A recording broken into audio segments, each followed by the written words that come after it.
Donc, Yanis, Mahil, Ijtihad collectif et droit musulman contemporain.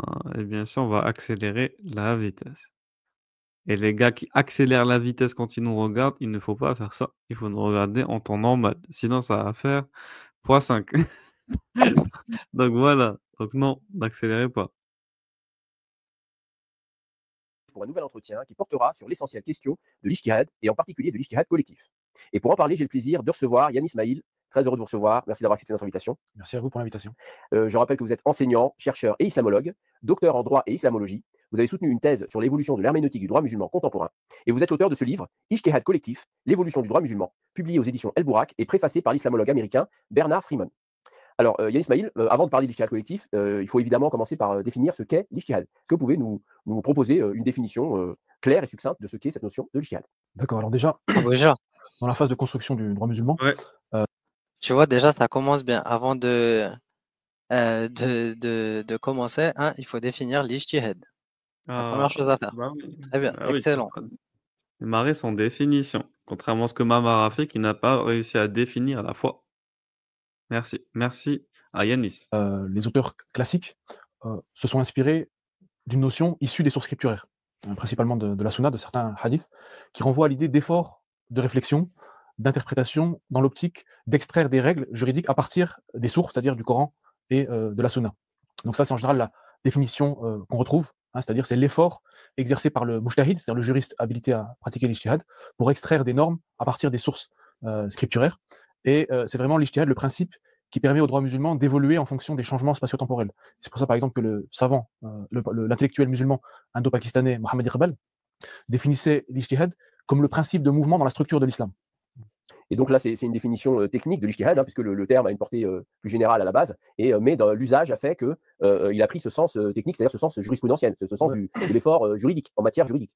Tout à fait. Alors, vous savez, souvent dans les livres de droit musulman ou d'autres sciences islamiques, on distingue entre le sens linguistique et le sens scientifique. Istilahan ou lughatan en arabe. Donc, il y a souvent des mots qui peuvent avoir un sens au niveau de la langue arabe, qui peut être plus large ou pas, et qui n'ont qu'un sens plus technique dans la terminologie scientifique. C'est le cas même du mot fiqh, qu'on traduit en français par droit musulman. En arabe, ça signifie la compréhension profonde, donc c'est un terme général, et le terme est devenu synonyme de droit musulman sur le plan de la terminologie scientifique dans les sciences islamiques. Alors, quelles sont les conditions à remplir pour exercer l'ijtihad? Alors ça, je dirais, je vais aborder ça en tant que chercheur, en tant qu'islamologue, sous deux angles. Il y a l'angle pratique de la réalité que j'observe et de ses évolutions, et il y a l'angle de la théorie selon l'ordre musulman au moins classique. Selon l'ordre musulman classique, il y a des critères assez stricts, cognitifs, moraux, en disant que la personne doit connaître le Coran, les hadiths, doit elle-même être pieuse, etc. Shatibi ajoutait par exemple qu'il doit connaître les maqasid de sharia, les objectifs de la loi, pour être habilité à pratiquer l'ijtihad. Après, dans les faits, c'est un phénomène que j'évoque un peu dans mon ouvrage et que j'avais aussi évoqué dans ma thèse de doctorat, c'est que dans les faits, aujourd'hui, beaucoup d'acteurs sont intégrés au processus Déjà, d'ijtihad de fait, ce que j'appelle t'as vu Ouais. très très sombre, mec. Il faut connaître les maqasid sharia avant Oui. de pouvoir faire l'ijtihad, mec. Moi, je n'ai vu aucun Oui. apostat parler de maqasid de sharia. Voilà, à part William Non, non. Louis. Peut-être à part Oui, William oui. Louis. Oui, oui. Voilà. Mais le problème, tu vois, c'est que lorsque certaines personnes essayent de monter le niveau comme William, hein, parce que ce sont des gens Voilà. justement qui ont étudié, ils vont te dire, On ah, dit ce qu'ils sont sont des gens sunnites. sous taqiyya, ou ils C'est ont ça. encore sunnite. Nul, nul, nul, nul. Merdique, mec, merdique. Il faut être honnête. Donc les gars, s'il vous plaît, laissez-nous monter le niveau et arrêtez de nous traîner en arrière. Donc tous les idiots qui nous disent, voilà les gars, vous chipotez, nous ne chipotons pas. Nous sommes en train de considérer l'idéologie pour ce qu'elle est, pas pour ce qu'elle n'est pas. On continue. l'ijtihad de fait. Les États musulmans, aujourd'hui, pratiquent de fait une forme d'ijtihad. Donc les juristes ou les savants musulmans mujtahidou n'ont plus le monopole de l'ijtihad. Des acteurs de la société Ah, donc les moujtahidous n'ont plus le monopole de l'ijtihad, les gars. C'est fini. L'époque où t'avais des savants comme ça, des Ibn Qayyim al-Jawzi, des Nawawi, c'est fini cette époque. On n'est plus au Moyen Âge, les gars. Il faut se mettre à jour, il faut se mettre à la page. Maintenant, c'est les États qui font l'ijtihad. civils, parfois de fait, sont intégrés au processus. Des experts ou érudits en sciences profanes, médecine, économie et sciences humaines, sont aussi intégrés au processus d'ijtihad. Des intellectuels qui ne répondent pas aux critères cognitifs et moraux classiques de l'ijtihad, de fait aussi, participent à une forme ou une autre d'ijtihad. Parfois, ça peut être les tribunaux, ça peut être des juges civils, dans le cadre on y reviendra de l'ijtihad étatique, ce que j'appelle l'ijtihad étatique. Donc aujourd'hui, on a une notion qui a été très élargie avec une revendication directe ou indirecte de l'ijtihad, mais de fait, moi, je le considère comme une forme d'ijtihad.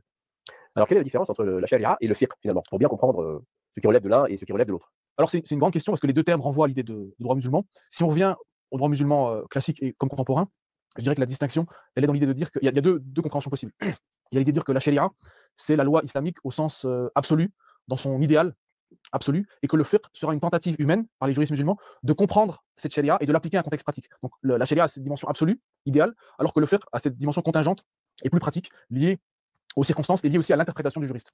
On a une autre distinction possible, c'est aussi de dire que Donc voilà, donc le fiqh, les gars, c'est contingent, donc c'est circonstanciel. Faut arrêter de croire que ça bouge pas, faut arrêter de croire que c'est pas flexible, faut arrêter de croire que c'est figé dans le temps. Non, ce n'est pas figé dans le temps, justement.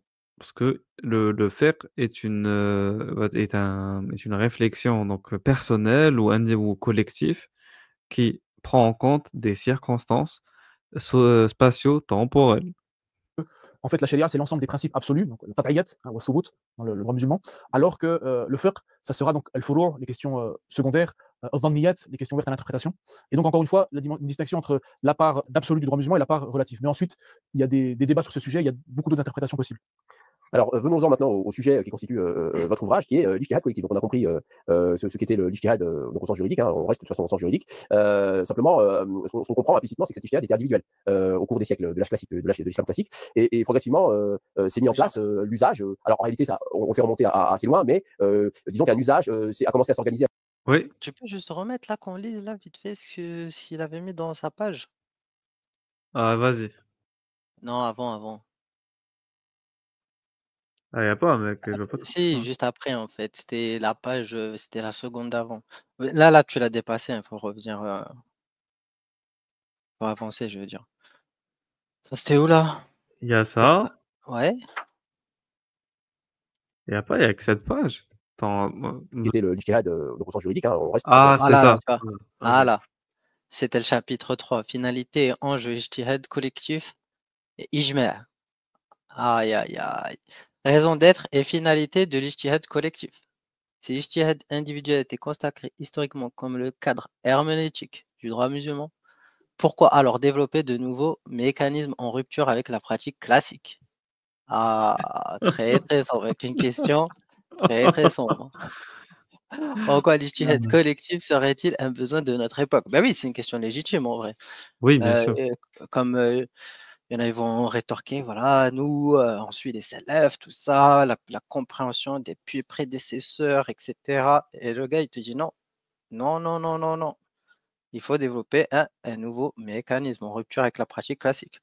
Alors, pour les partisans de l'ijtihad collectif, sa raison d'être, en premier lieu, la même que celle de l'ijtihad individuel classique, à savoir répondre aux besoins de notre temps et aux défis de l'époque contemporaine.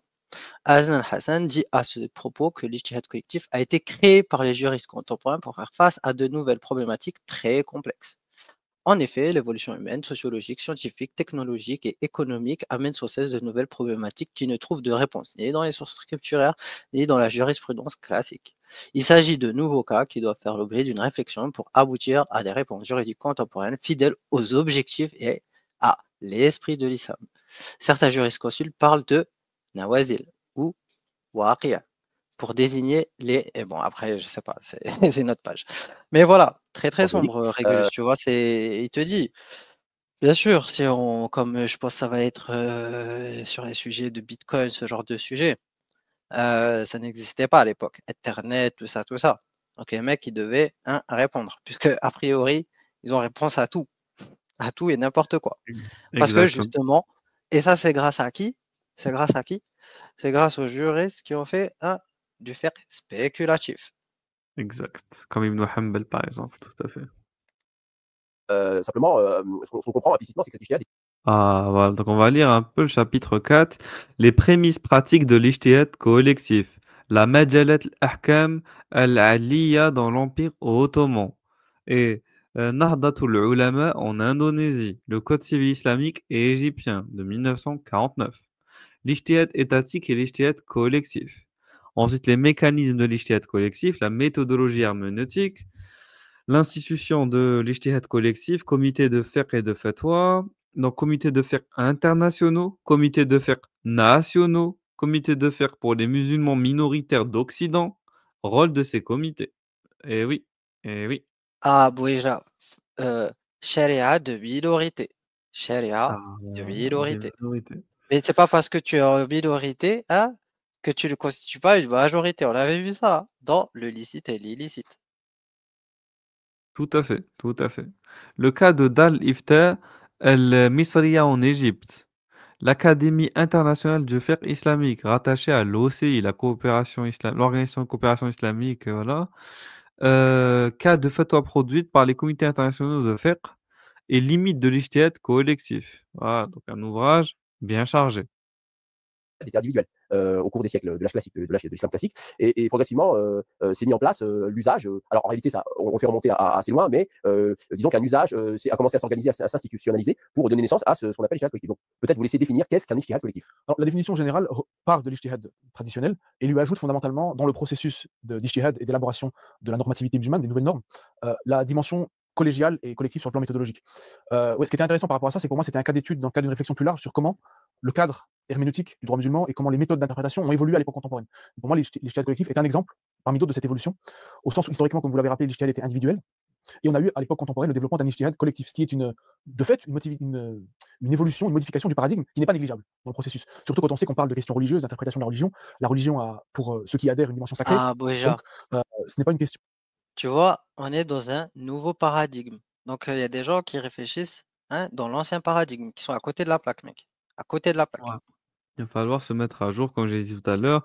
Le paradigme est nouveau, donc il faut s'adapter et changer. Secondaire. Donc moi, j'ai voulu analyser cela et j'ai identifié ce que j'ai appelé les prémices de l'ijtihad collectif à partir de la fin du 19e siècle, notamment avec, dans le contexte des Tanzimat, à la fin de l'Empire ottoman, la codification du droit musulman qu'on a appelée la Majalleh, donc la création d'un code civil selon la forme occidentale moderne, mais s'inspirant du droit musulman, en l'occurrence hanafite, pour le cas de la Majalleh. Et il se trouve que sous la direction d'un homme qui s'appelait Jevdet Pacha, ça a été un processus collectif.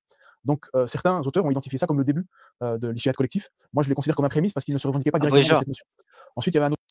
t'as Mhm. vu, il a dit, il parle du hanafisme.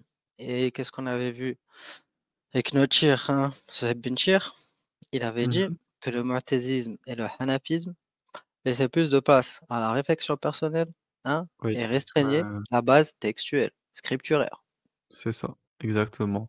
C'est pour ça que les Hanafites à la base étaient appelés Ahl al-Ra'i, les gens de l'opinion, contrairement aux Shafi'ites et aux Hanabila et aux Malikites qui étaient appelés Ahl al-Hadith. Donc comme tu dis, qui étaient les gens qui se basaient justement sur la lettre, voilà, sur l'athar, sur les transmissions, les narrations, les récits.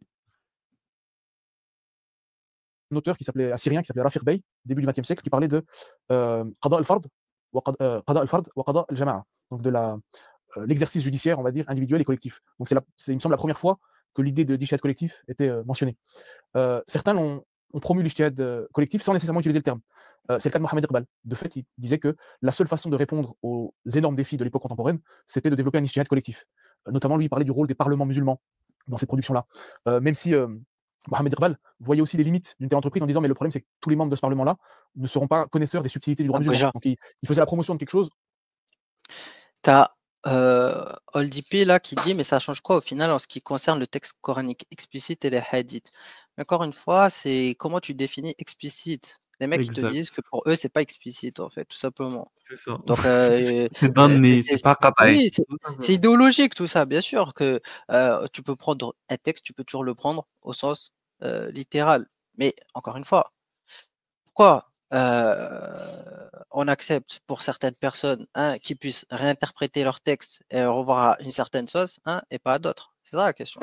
Et bien sûr, c'est pas l'apanage des alaïstes que de dire oui, ceci, ça veut pas dire cela, ou de ne pas prendre la lettre, le texte au pied de la lettre, bien sûr. Mais ce qu'on dit, hein, c'est que dans le sunnisme, même, tout le monde n'a pas pris les choses au pied de la lettre, tout simplement. Et si vous voulez pas C'est ça. comprendre ça, on peut rien faire pour vous. Donc si vous voulez jouer les littéralistes comme les Dahirites, comme Ibn Hazm, il n'y a pas de souci. Mais c'est une façon d'approcher le texte parmi tant d'autres, au sein même du sunnisme, que vous le vouliez ou non. Vous êtes content, vous n'êtes pas content, ça va rien changer en fait. Donc, soit avec les littéralistes et laissez-nous être avec les réformistes et laissez-nous avancer. Parce que nous voulons avancer. Nous ne voulons plus rester stagnants et stagner dans le XIVe siècle. En vrai intellectuel, tout en analysant ses potentielles limites. Et lui-même affirmait, sur la base certainement des sources qui étaient à sa disposition, que bien que l'ijtihad historique était individuel, il avait été collectif dans les débuts de l'islam, et pour des raisons politiques, il aurait été rendu individuel par certaines autorités khalifales, omeyyades, voilà, pour des raisons de contrôle, enfin des raisons très politiques. Donc ça, je cite simplement Mohamed Iqbal. D'autres auteurs ont promu l'ijtihad collectif, comme Tahar Ben Achour, par exemple, le savant tunisien. Et ensuite, certains ont voulu, surtout à partir de la deuxième moitié du XXe siècle, non seulement le promouvoir, mais le théoriser et le justifier. Donc pour les justifier, ils l'ont associé au principe de shura, hein, de concertation, de débat. Ils ont affirmé que face à la complexité de la modernité, seule la mutualisation des connaissances individuelles pouvait permettre de se rapprocher de la vérité, hein. Donc là, on a des écrits, par exemple, de D'ailleurs, Mustafa Jafar, Aboujan, de Wahb Zuhaili, de... Mhm. nous, on n'est pas en train de dire que telle approche est vraie ou telle approche est fausse. Les On gens qui s'en pensent comme fout. ça sont vraiment On est... stupides. Oui, bien Nous, sûr. ce qu'on dit seulement, c'est que, voilà, telle approche, comme le gars, il a dit, en fait, c'est poser une question. Comment le droit, la normativité a évolué, notamment à l'époque, contemporaine, tout simplement. Nous, ça nous intéresse. On s'intéresse au sujet. Voilà, comment ça a évolué. Il est en train de nous dire, voilà, il y a des gens, ils t'expliquent qu'en fait, dans les débuts, mais c'était d'une manière collégiale, mais il y avait les Omeyyades et ceci, cela. Ok, moi, l'expliquer, sa vision des choses. Il y a des gens qui vont le suivre. Et donc, qu'est-ce que vous allez faire face à ces gens, justement, hein, qui te disent que l'ijtihad était collectif? Parce que c'est comme ça que ça avance. C'est comme ça que des mecs comme Qaradawi sont des références. Sharia de minorité. C'est ça. l'ancien recteur de l'Azhar dans les années 50, Mahmoud Chaltout, qui ont défendu cette idée d'ijtihad collectif avec ce type d'argument. Plus récemment, des auteurs comme l'islamologue Mohamed Hashim Kamali, professeur en Malaisie, qui a aussi fait la promotion de l'ijtihad collectif à partir de ce type d'argument. Et dans la théorisation aussi, il y avait, c'est ce que disait par exemple Abdel Wahab Khalaf, savant musulman contemporain, ils associaient ça en disant qu'il y aurait eu, selon leurs sources, des ijtihad collectifs dans les débuts de l'islam, à l'époque d'Abu Bakr, Omar, etc. Donc ça, c'était les arguments. Et on a associé ça aussi à la notion d'ijma. Donc l'ijma, c'était de fait le résultat d'un ijtihad collectif, ou en tout cas d'ijtihad individuel mutualisé. Alors on reviendra sur cette notion d'ijma. Avant d'y arriver, est-ce que vous pouvez nous expliquer comment ça se passe concrètement, comment s'organise concrètement l'ijtihad collectif? Parce que là, vous avez donné des aspects, mais est-ce que vous pouvez nous donner un exemple dans quel cadre institutionnel s'exerce l'ijtihad collectif? Comment cela s'organise-t-il concrètement? Qui y participe? Quel type de questions? Alors peut-être nous donner des exemples d'un type de question juridique qui peut être comment dire, étudié par cette assemblée, et comment ensuite l'avis collectif émerge-t-il finalement? Comment ça se passe? Est-ce qu'il y a un vote? Est-ce qu'il y a des divergences? Voilà, est-ce que vous pouvez approfondir cette question?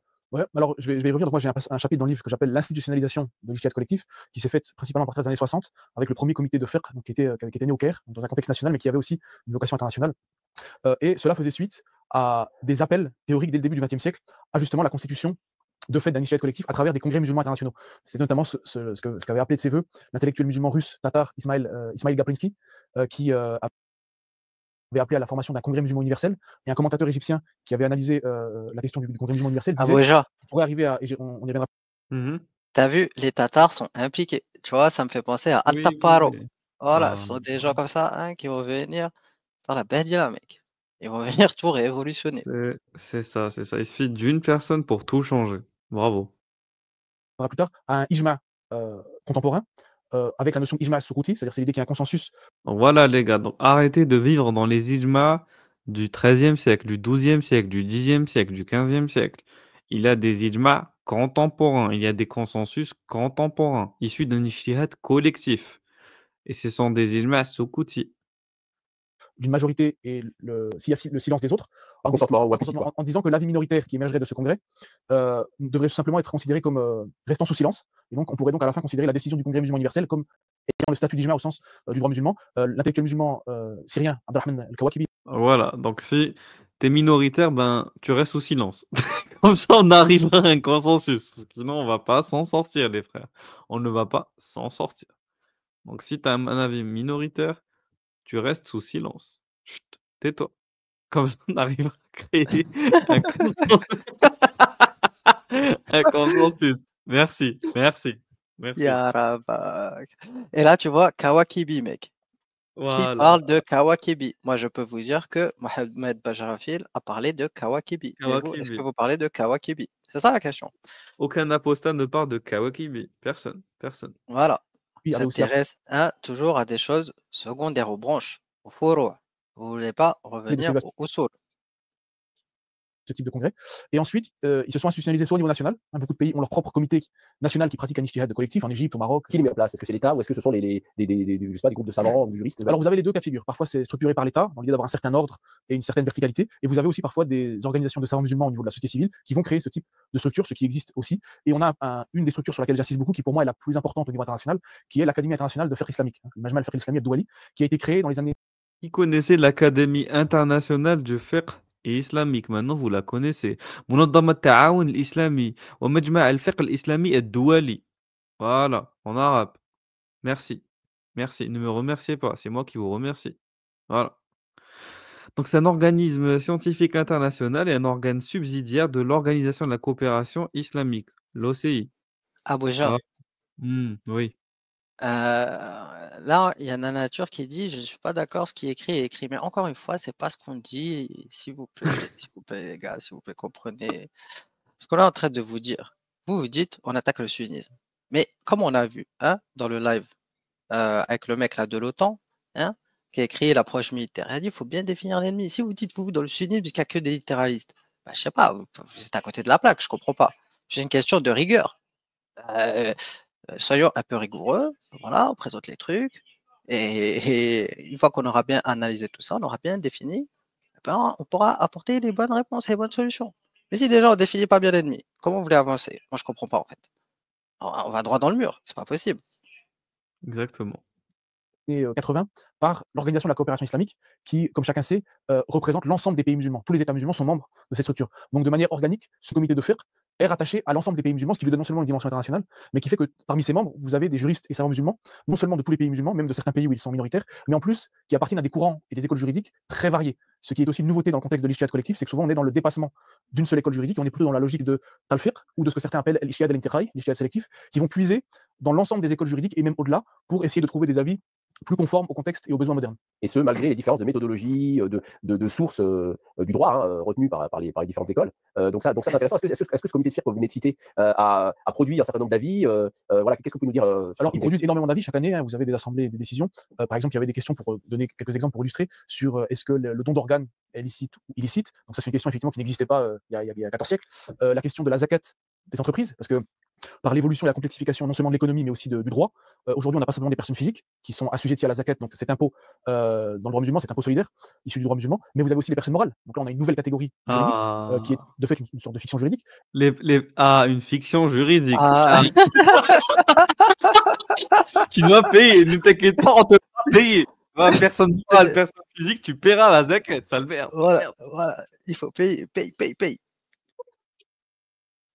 On est prêt à créer une fiction juridique, mais ne vous inquiétez pas, vous allez payer. Et donc, juste votre humble serviteur Régulus vous a trouvé justement, n'est-ce pas? On va pas le lire, c'est juste pour vous montrer de quoi il s'agit. Vous allez me dire, parce qu'il ment, peut-être le mec est en train d'inventer n'importe quoi. Moi, je l'ai trouvé. Voilà le document. Prenez le temps de le voir. Résolution et recommandations de l'Académie internationale du fiqh islamique.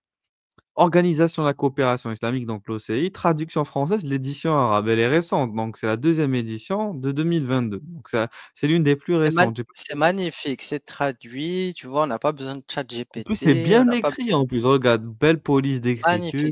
Magnifique. Ça se voit Très que ça a bien. été sponsorisé, tout ça. Ah, il a dû avoir un bon mécène.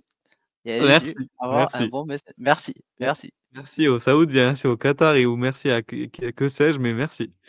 Voilà. Voilà, Bon, donc après, on remerciera aussi des gens, il faut remercier, et nous, on vous invite à aller contribuer à des gens, Sami El-Dib, Sami El-Dib, qui merci t'a traduit, bien sûr, les codes civils de plusieurs pays, tout ça, les constitutions, il a proposé des traductions, il a proposé ces traductions du Coran, tout ce que tu veux en plusieurs langues, par ordre chronologique, chose qui est historique, c'est le seul à l'avoir fait, c'est le premier d'ailleurs. Ouais. Bravo Donc, Sami El-Dib. voilà, le culot paye. Le Donc, culot et le voilà. talent. Et le talent et le Ah travail. oui, toujours. Parce que lui, on peut vous dire qu'il ne dort pas beaucoup.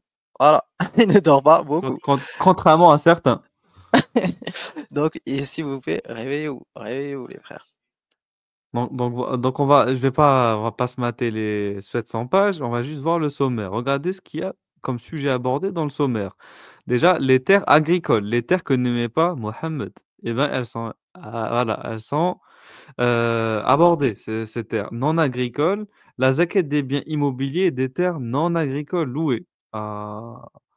Les réponses aux demandes de fatwa de l'Institut international de la pensée islamique à Washington. Le radianisme, les bébés éprouvettes, les banques de lait humains, les appareils de réanimation, les demandes d'explication de la Banque islamique de développement. On a besoin d'explications. L'assurance et la réassurance. Ok. Les transactions bancaires comportant des intérêts et les transactions des banques islamiques. L'unification des débuts des mois lunaires. Les lettres de garantie. Les demandes d'explication à la Banque islamique, ça on l'a vu aussi. La zakat sur les actions dans les sociétés. Donc il y a une zakat des actions des sociétés. C'est pour ça qu'on se répète un peu. Les bébés éprouvettes, on l'a vu. Appareillation, on l'a vu. Donc, ihram pour ceux qui se rendent au Hajj ou à la Umrah par avion ou par bateau. Attribution de la zakat au profit des fonds de solidarité islamique. Les dispositions de la charia à l'égard des billets de banque et la fluctuation de la valeur de la monnaie. Les titres de Muqarada et le Ça, type c'est de un dépôt chapitre et qui est, d'institution. c'est un chapitre qui est très très sombre. Tu as vu ce qu'on avait Oui, oui. lu dans Bidayat Mujtahid par rapport à ces sujets-là très très sombres. En vrai. C'est une Oui, question oui, archi oui. complexe pour les juristes. C'est un peu qui se pètent la tête. Comment tu veux qu'ils résolvent avec ce livre maudit, indécodable. Aïe, aïe. Bon courage, bon courage. Ils se sont mis, mec, tous les savants du monde entier se sont mis dessus, mec, pour y arriver, pour y arriver.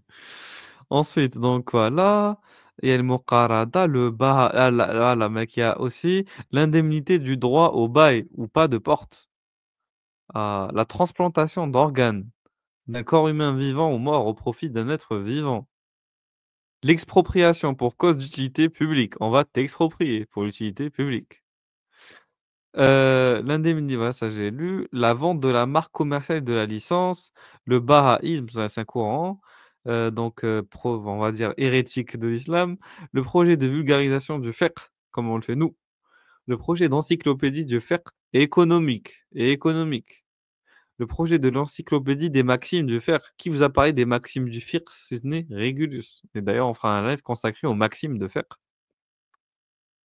Donc, le contrôle des naissances, le respect d'une promesse faite et de la murabaha, du donneur d'ordre de l'achat, la fluctuation de la monnaie, les droits incorporels, le financement immobilier pour la construction et l'achat de logements. Voilà, donc il y a plein de la greffe des organes génitaux, la greffe d'un organe amputé lors de l'application d'une peine, un had ou de la loi du talion. Ah, bah, c'est trop. Bazef, mec. Ils ont pensé à tout. Résolution numéro 58. Ils ont résolu la mouchkila. Ah, on va te greffer un organe qui a été amputé lors d'une peine corporelle. Ah, les obligations, les thèmes d'études et séminaires, la greffe des cellules cérébrales et du système nerveux, l'excédent d'ovules fécondé. Un excédent d'ovules fécondé. Qu'est-ce qu'on en fait? Qu'est-ce qu'on en fait? Ah, c'est vrai, lors de la FIV, lors de la fécondation in vitro. Qu'est-ce qu'on en fait? Qabd et ses différentes formes, notamment les formes récentes et les jugements les régissant. La possession. La vente à tempérament. Ensuite, qu'est-ce qu'il y a comme autre? Les marchés financiers. Ah, mec, c'est très simple. Les marchés financiers. La vente à tempérament, le contrat de fabrication, la vente à réméré, bay'ul wafa, les soins médicaux, l'invasion intellectuelle, la vente avec art, les contrats, les accidents de la circulation, l'usage de la dépense et des jugements, les cartes de crédit, le secret médical, la déontologie du médecin, la maladie du sida. Le traitement médical, de la femme par un homme. OK, donc les dépôts bancaires, le commerce de l'or, les solutions chariatiques du cumul de charges et de transferts, l'investissement dans les actions et les unités d'investissement, les appels d'offres, le SIDA, les dispositions jurisprudentielles y afférentes, le clonage humain, l'abattage des animaux, la carte de crédit. Donc tellement de secteurs, on n'en finit plus. La laïcité, l'unité islamique, la devise, le contrat de maintenance, l'emprunt, la dette. Abuja, Oui, Abuja. oui. Et là, on est pile poil dans ce que Florence Bergeau Blacker avait dit l'islamisation de la Utilisation de la connaissance. connaissance. Tout à Voilà. fait. Tout à fait. Et si vous ne comprenez pas qu'il y a des gens qui sont payés justement à raconter toutes ces conneries, hein, à se casser la tête sur ces conneries, mec, on ne va pas s'en Voilà. sortir. Voilà, islamiser tout ce qu'on connaît dans le droit, donc dans le droit médical, dans le droit économique, financier, marché international, droit international, et oui, oui, droit commercial. Ça me rappelle le tafsir de Al-Loussi qui a essayé de tout expliquer avec son tafsir. Oui, oui, oui. À tout ce qui était possible à l'époque, les sciences de l'époque, tout ce que tu veux. C'est n'importe quoi. Exactement, C'est n'importe quoi. exactement, exactement. Alors, je vais continuer le live. Est-ce que les personnes morales doivent aussi payer la zakat? Donc, ils ont produit des décisions répondant à cette question. Je cite aussi dans mon livre le cas de la fécondation in vitro, donc des questions qui sont liées au progrès scientifique. J'ai regardé récemment les fatwas récentes de ces 2 dernières années. Par exemple, j'ai vu qu'ils avaient commencé à travailler sur un sujet très actuel, la question des crypto-monnaies. Et que la crypto-monnaie est une question très complexe parce on parle d'économie, on parle de virtualité, on parle de finance, on parle de banque, on parle de, voilà, d'internet, il y a les réseaux sociaux. Donc même eux, à la fin des premières sessions, ont reconnu que la question était tellement complexe qu'ils avaient besoin de plus de temps et de consultation avec des experts pour pouvoir statuer définitivement. Et ce comité de Ah, les cryptos, mec, c'est trop complexe. Le Bitcoin, c'est trop complexe. L'Ethereum, c'est trop complexe. C'est trop On a hard. besoin de plus de temps. On a besoin de Il plus de faut, temps. il faut du temps. Il faut du temps avant de donner la délibération. Ce n'est pas avec les hadiths et le Coran qu'on va s'en sortir.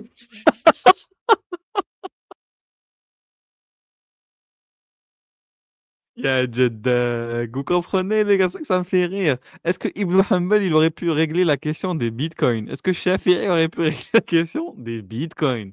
Est-ce que Mohammed lui-même n'aurait pas pu régler la question des bitcoins? Qu'est-ce que vous me racontez, les gars? Qu'est-ce que vous me racontez? FIR qui est reliée à l'Organisation de la coopération islamique, elle regroupe quel type de savants? Est-ce que ce sont que des savants religieux ou est-ce qu'il y a des savants profanes, des savants, alors ce que Tariq Ramadan appelait le savant du texte et le savant du contexte dans l'ouvrage de la réforme radicale? Est-ce que vous retrouvez ce type d'organisation au sein du comité du FIR ou est-ce que ce sont des savants religieux? Justement, ça c'est aussi une des nouveautés Ah, du déjà. jihad collectif, c'est que Ils sont forts hein, pour les slogans. Les savants du texte et les savants du contexte. Ya Rabak. Est-ce que tu connais le texte, c'est bien, mais est-ce que tu connais le Oui, contexte? le contexte. Merci, merci, merci. Allez. l'ijtihad, de fait, parce qu'il participe au processus d'ijtihad, des experts en sciences profanes, sciences humaines, médecine, économie, sont de fait intégrés au processus d'ijtihad, alors qu'ils ne répondent pas aux critères cognitifs et moraux du droit musulman classique, ou pas nécessairement. Donc ça, c'est une évolution aussi de l'ijtihad contemporain à travers l'ijtihad collectif. Mais tout à fait, dans ces comités, dans celui-ci comme dans d'autres, les experts en sciences humaines, en sciences exactes, jouent un rôle important dans l'élaboration de la norme. Et on a même des réflexions de certains juristes ou de certains intellectuels musulmans contemporains qui considèrent que le rôle doit être central, parce que les savants musulmans ne sont pas compétents pour répondre à l'ensemble des questions.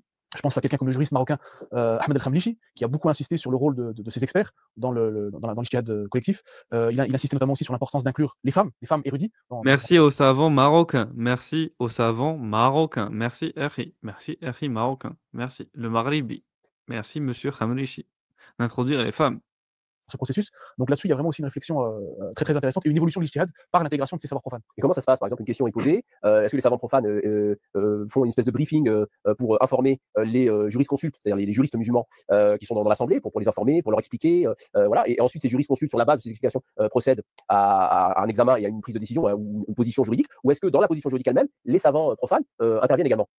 Alors, je dirais que ça dépendra des comités, ça dépendra du type d'ijtihad collectif. Si on parle des comités de fiqh, le rôle des ulama au sens de savants en religion, en sciences religieuses, reste prépondérant. Mais si par exemple on parle de ce que moi dans mon livre j'appelle un ijtihad collectif de fait, à travers notamment l'ijtihad étatique, là, le rôle des ulama reste important, mais parfois devenu secondaire. Et d'autres acteurs vont entrer en jeu pour produire des réformes juridiques sur des questions de droit musulman, mais les éléments de droit musulman qui ont été intégrés au droit positif. Ça, c'est très important. Et est-ce que ça brouille pas les lignes de démarcation? Et est-ce qu'il y a, quels sont les avantages finalement et quels sont les risques de ce type de processus où des éléments du droit musulman sont intégrés dans le droit positif, mais du coup tombent sous la juridiction et sous l'autorité d'acteurs politiques, par exemple, qui peuvent avoir un agenda politique, de décideurs économiques, je ne sais pas. Voilà, comment vous voyez la chose? Ils Alors tombent après, vraiment, sous le tarot, mec. Sous le tarot. Exactement. Ce qu'il est en train de dire, en fait, on est en train de flirter avec le tarot. Donc, le tarot, c'est quoi? C'est l'agent donc politique ou l'agent garant du pouvoir qui n'est pas lui-même forcément musulman ou érudit dans le droit islamique. Voilà. Dans le contexte précis qu'on aborde. j'analyse un phénomène historique majeur. Après, les avis des uns et des autres, ça sur la pertinence ou la validité, ça je laisse à chacun son opinion. Mais de fait, à partir de la fin de l'Empire ottoman et surtout après la décolonisation d'un certain nombre de pays arabes et musulmans, on a construit des États-nations modernes avec les institutions juridiques modernes et contemporaines qui vont avec. On a des parlements, des tribunaux civils, des cours constitutionnels, une constitution, un code civil, un code pénal. Et donc finalement, des outils juridiques ou des cadres juridiques et politiques qui n'ont rien à voir ou qui sont assez éloignés de ce qu'étaient les sociétés, les États musulmans très modernes. Donc ça, pour moi, c'est vraiment un bouleversement, je dirais même, ça engendre une révolution épistémologique, de fait. Et à ce niveau-là, et ça, ces phénomènes-là ont été analysés par des islamologues, je pense à Noël Coulson, même Joseph Chart ont écrit sur ces sujets-là, Linan de Belfond, sur comment le droit musulman a été intégré dans le droit positif, et ce qui a donné ce que certains appellent, ce que moi j'appelle le droit positif islamique, c'est-à-dire qu'en fait, Ah, donc il y a un droit Déjà, positif et islamique. Et qui là, parle la règle comprend des rien. gens comme Joseph Chart. Moi, je sais qui parle de Joseph Chart. Hicham Abdel Gawad. Oui, D'ailleurs, c'est on vrai, lui passe c'est le vrai. salam. Quelqu'un qui On est lui passe très le très salam. hal, Salut à très toi. très Salut. érudit sur la question. Tout à fait.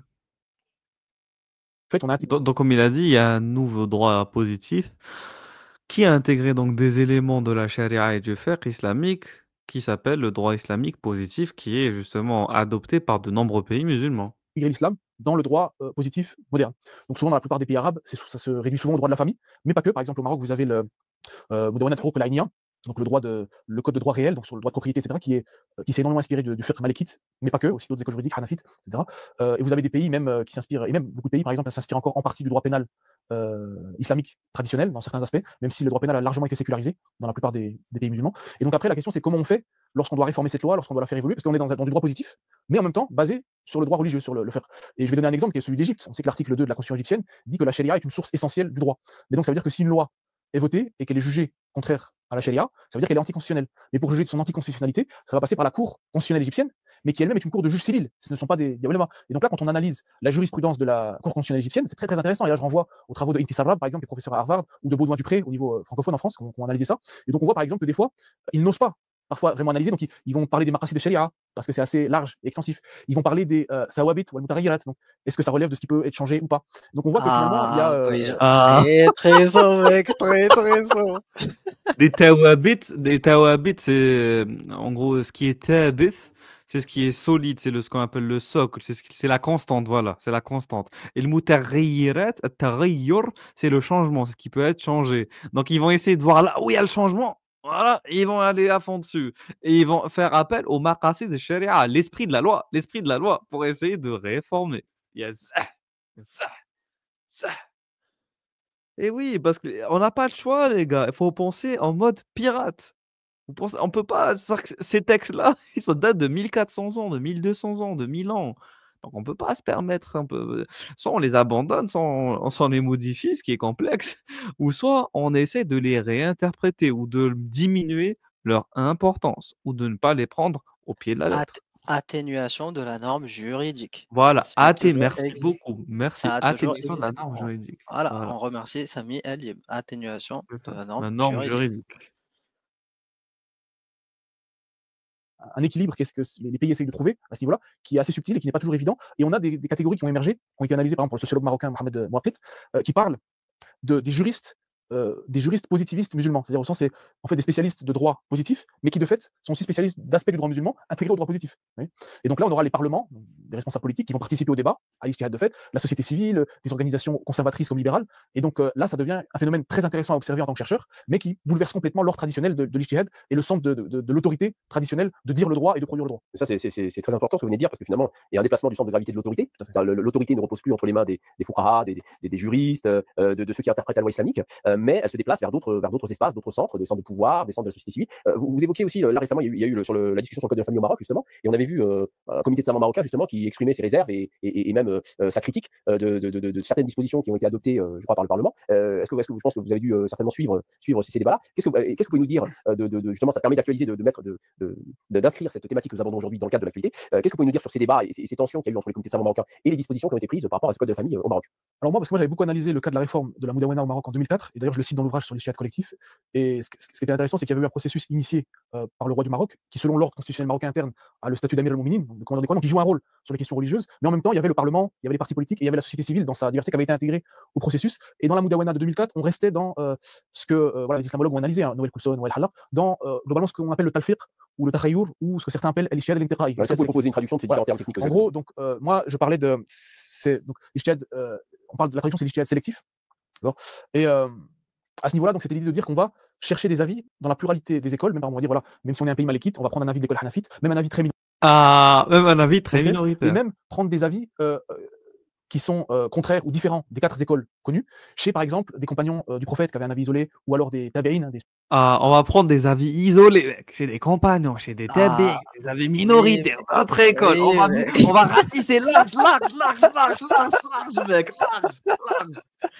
Voilà pourquoi il y en a Dans qui dans sont des dans les manuscrits divergences. poussiéreux, mec. On va récupérer tout ce qu'on peut, tout ce qu'on peut. Mec, Oui, est-ce que tu comprends pourquoi M. Ramadan a dit à Amir, pendant que vous étudiez le consensus, moi j'étudiais les divergences à c'est Al-Azhar. divergence. Voilà, mec. Voilà, ça ratisse large, mec. Et après, Parce voilà, qu'on a est-ce un que tu es risque le de savant du retard. texte ou est-ce que tu es le savant du contexte? Cette expression que je vais la garder. Voilà, les gars. Donc, faut comprendre qu'on est dans une démarche de piraterie juridique. On essaye d'adapter le droit du mieux qu'on peut, les gars. Voilà. Parce que faut comprendre, mec, le roi du Maroc, il va pas apostasier, il va pas transformer son royaume en royaume laïque. Il a besoin de garder l'islam pour la stabilité de son État. Par contre, il fait comme il peut pour réformer le droit, les gars.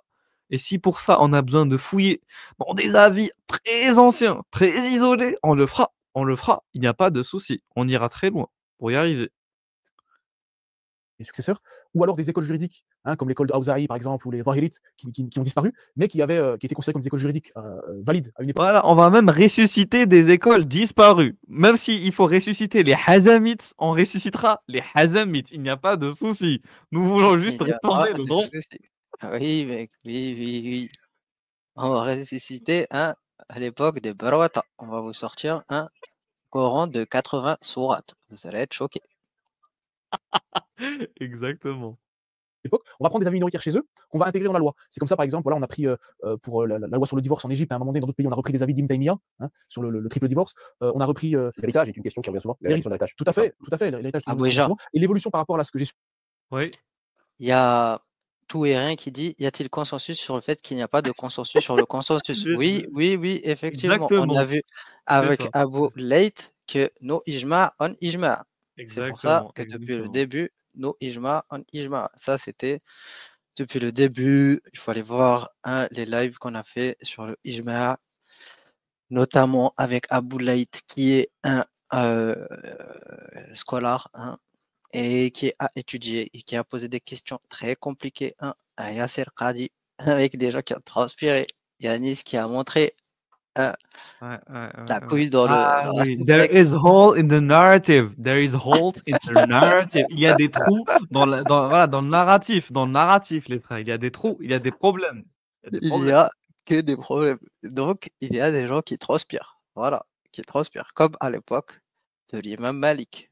Ça fait 1400 ans Ah. que les gens transpirent. Vous Oui, inquiétez mec, pas, nous avons des lingettes. Nous avons des lingettes. Ne vous inquiétez pas. Tranquille, les frères. Tranquille.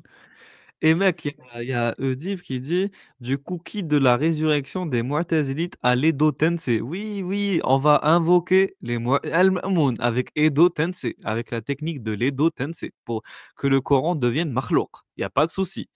Il n'y a pas de souci si on doit ressusciter Al-Ma'moun, on ressuscitera Al-Ma'moun. Il n'y a aucun problème. Aucun problème.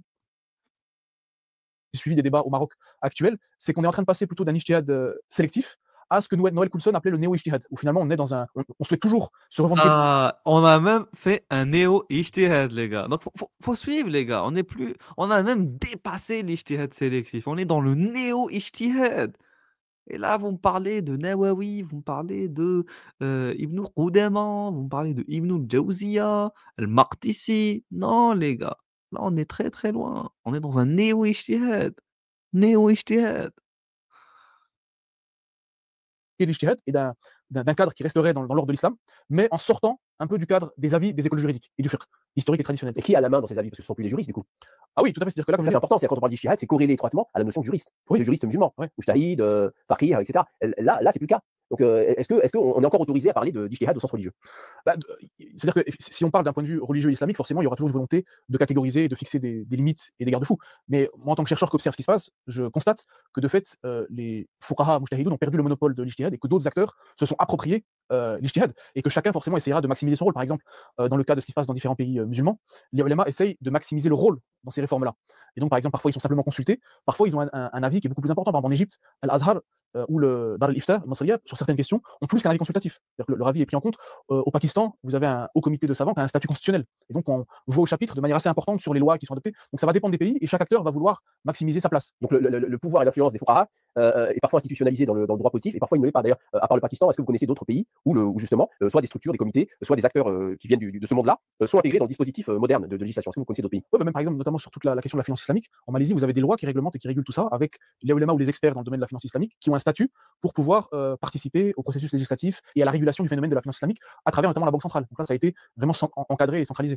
Oui, parce que le risque finalement, c'est que le dispositif de l'ijtihad sort complètement du cadre religieux, c'est-à-dire peut-être pas tout de suite, mais à partir du moment où le processus historique et institutionnel est lancé, à partir du moment où le rôle des jurisconsultes devient soit recule, on va dire recule ou est minorisé, finalement, c'est une perte d'influence du cadre et de l'esprit religieux dans la détermination dans la pratique de l'ijtihad. Oui, tout à fait. Après, par exemple, vous aviez des auteurs déjà dans les années 60-70 comme le réformiste Kemal Farouki, qui est pakistanais d'origine, qui disait que le statut de mujtahid classique avait tellement de conditions et aussi que la période contemporaine était tellement complexe qu'aujourd'hui une seule personne ne peut pas prétendre à ce statut et que donc justement, même s'il n'utilisait peut-être pas l'expression d'ijtihad collectif, il disait que seul un collectif réunissant différentes compétences pourrait prétendre à ce. Ah, donc il n'y a plus de polymath, mec. C'est bon, mec. Le niveau a trop baissé. Le niveau a trop baissé. Il faut réunir plusieurs personnes avec chacun sa compétence pour refaire un ijtihad collectif. Parce que un mujtahid ne pouvait pas réunir les conditions suffisantes pour y arriver. Et oui, les gars. Le niveau a baissé. Ce statut de mujtahid. Donc il y avait l'idée que le mujtahid, c'est finalement pas un individu, mais un collectif. Donc il y avait cette idée qui était intéressante. Et Ahmed Ramlichi, par exemple, que j'ai cité avant, le juriste marocain est intéressant parce que lui, c'est quelqu'un qui va beaucoup parler de droit musulman, mais qui en même temps est un juriste de droit positif.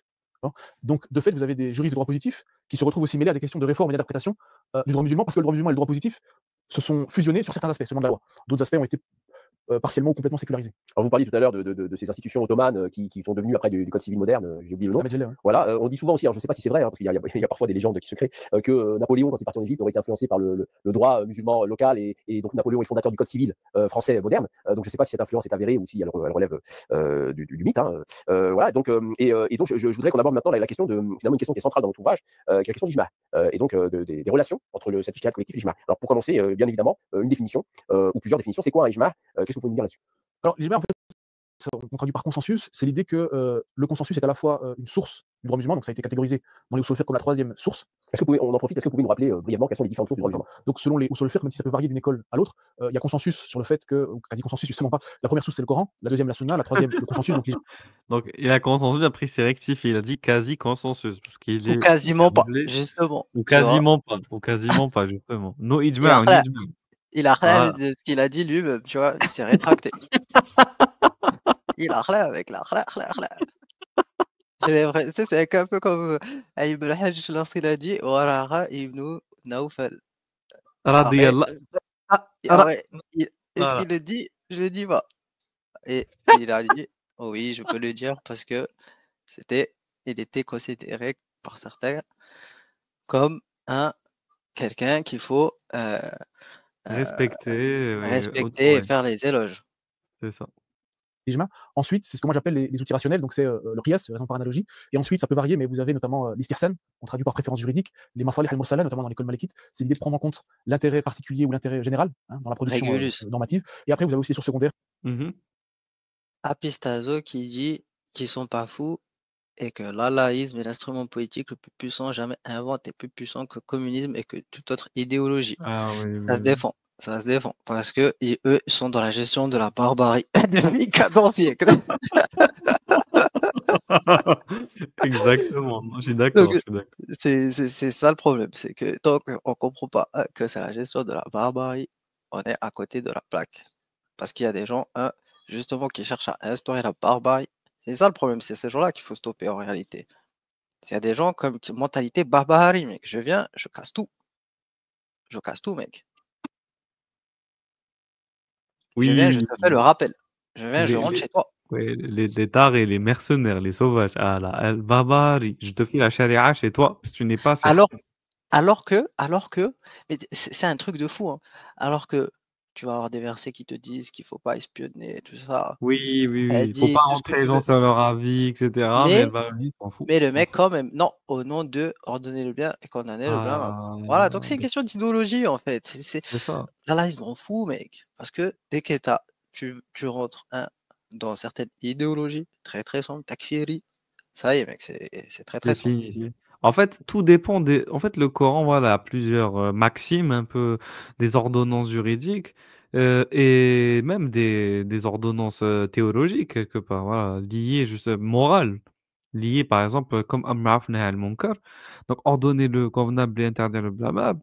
Donc, si tu le prends au-dessus de tout, tu le prends au-dessus de tout, dans ton input, donc l'output va être très dangereux. C'est-à-dire que malgré toutes les autres interdictions qui existent, voilà, pas d'espionnage, faut pas rentrer chez les gens sans permission, on s'en fout. Au nom, voilà, de l'ordonnance du convenable, au nom de, voilà, le fait d'empêcher le mal, comme l'a prescrit le prophète et Allah, on doit tout se permettre.